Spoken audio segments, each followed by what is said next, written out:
उच्चभ्रू वस्तीत राजरोसपणे मसाज सेंटरच्या नावाखाली सुरू असलेला कुंटणखाना पोलिसांनी केला उद्ध्वस्त। असा सुरू होता देहव्यापार।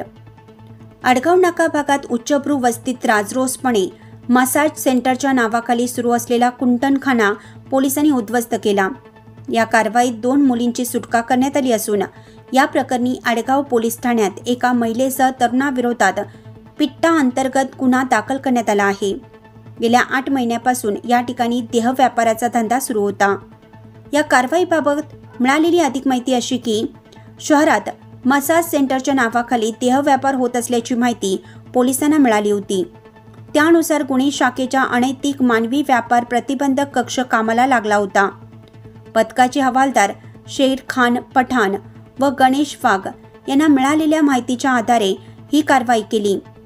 मध्यवर्ती गुन्हे शाखेचे वरिष्ठ पोलीस निरीक्षक डॉक्टर अंचल मुदगल यांच्या मार्गदर्शनाखाली बुधवारी 4 छत्रपती संभाजीनगर रोडवरील कपालेश्वर नगर भागात पथकाने छापा टाकला असता मसाज सेंटरच्या नावाखाली सुरू असलेल्या कुंटणखान्याचा भांडाफोड झाला।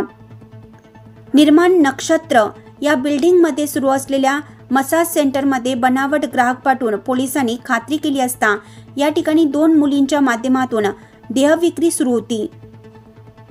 जाफर मंसुरी नामक इस्माने या कुंटणखान्यास मुली पुरवल्याचं तपासात समोर आलं असून पीडित मुलीची सुटका करीत पोलिसांनी या प्रकरणी आडगाव पोलीस ठाण्यात अनैतिक व्यापार प्रतिबंधक कायद्यान्वये गुन्हा दाखल केला आहे।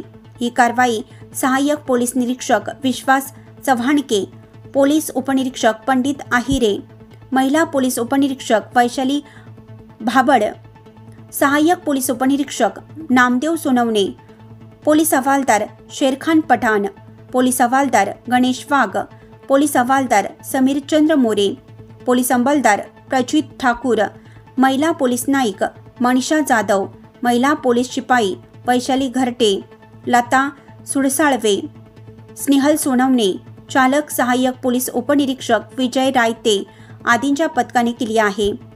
लोकमान्य न्यूजसाठी संचालक लक्ष्मीकांत शिंदे, नाशिक।